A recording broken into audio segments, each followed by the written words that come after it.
50তম BCS এর এই অঙ্কটি দেখে মনে হচ্ছে কি বিভীষিকা, কিন্তু আসলে মাত্র 3টি ধাপে এই ম্যাথটি সমাধান করে ফেলবো। চলুন শুরু করা যাক। 2, 3, 4 এবং 7 সংখ্যাগুলির গড় বিচ্যুতি কত? এখানে কিন্তু ছোট্ট একটি মিস্টেক আপনারা সবাই করতে পারেন, সেটা হচ্ছে গড়। গড় দেখে সাধারণ গড় ভাবার কিন্তু কোনো কারণই নেই, কারণ এখানে বলা আছে গড় বিচ্যুতি। গড় বিচ্যুতি এটাকে কিন্তু সাধারণ গড় ভেবে যারা অ্যান্সার করবেন নিঃসন্দেহে কিন্তু অ্যান্সারটি ভুল হবে। এটা কিন্তু শুরুতে যে বললাম বিভীষিকা, অঙ্কটি দেখে মনে হচ্ছে কি বিভীষিকা, কথাটা কিন্তু এমনি বলি নাই, বুঝতে পারছেন?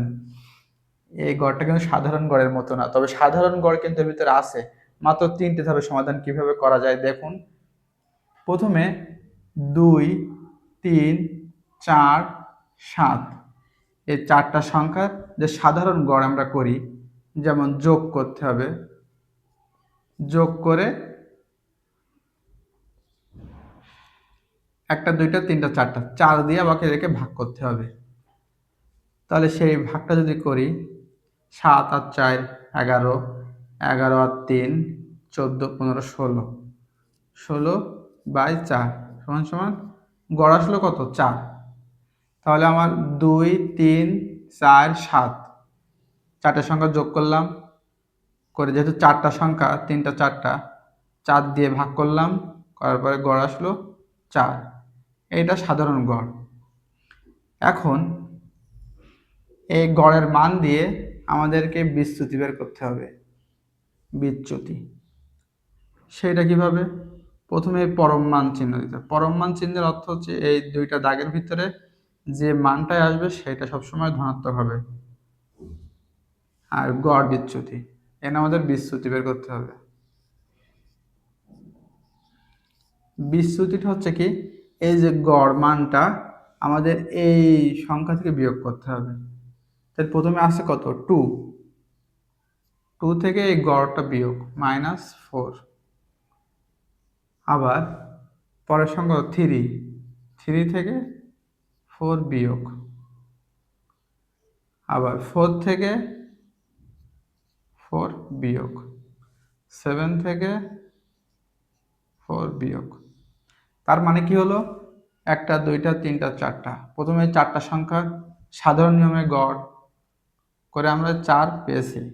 এবারে 4 পাওয়ার পরে এই প্রত্যেকটা সংখ্যা থেকে 4কে আবার কি করতে হবে? বিয়োগ করতে হবে। সেইটাকে হচ্ছে কি? বিচ্যুতি। সেটা হচ্ছে কি? বিচ্যুতি।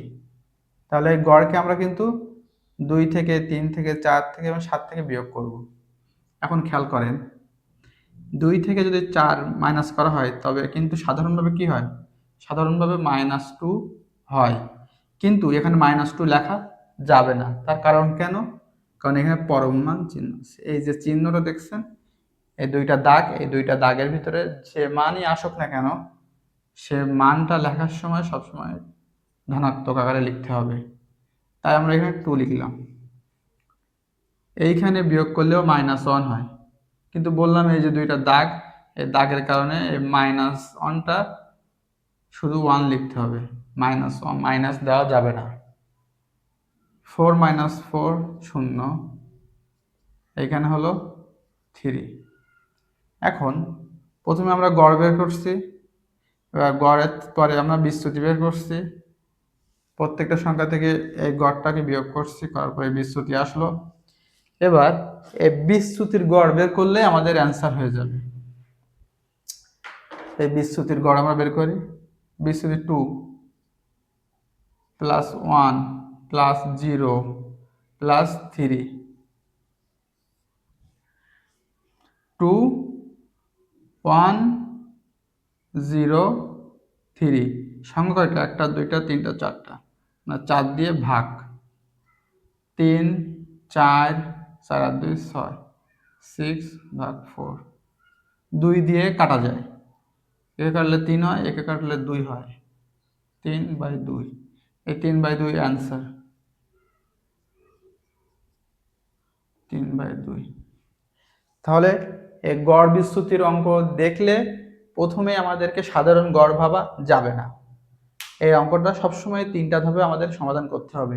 প্রথম ধাপ হচ্ছে সাধারণ গড়, সংখ্যাগুলোর সাধারণ গড় বের করে নিতে হবে।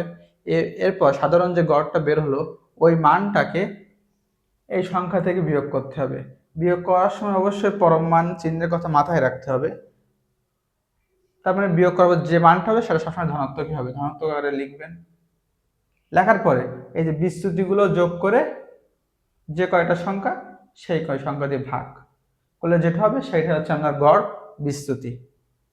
পরীক্ষার হলে যদি আপনি প্রত্যেকটা ধাপ লিখে লিখে করতে যান সময় কিন্তু বেশি যাবে। এ কারণে চেষ্টা করবেন নিজের মাথায় দ্রুত সংক্ষেপে ক্যালকুলেশনগুলো করতে। এজন্য অবশ্যই আপনাদেরকে গণিত বাসায় প্র্যাকটিস করতে হবে এবং নোট খাতায় নোট করে রাখতে হবে। নিয়মিত চর্চার মাধ্যমে আপনার অঙ্কের গতি বৃদ্ধি পাবে। গণিতের ভয়কে জয় করতে এবং প্রতিটি সমস্যার সহজ সমাধান পেতে আজই আমাদের সাথে যুক্ত হন। সাবস্ক্রাইব ও ফলো করে পাশে থাকুন ইজি ম্যাথ অনলাইনের। ধন্যবাদ।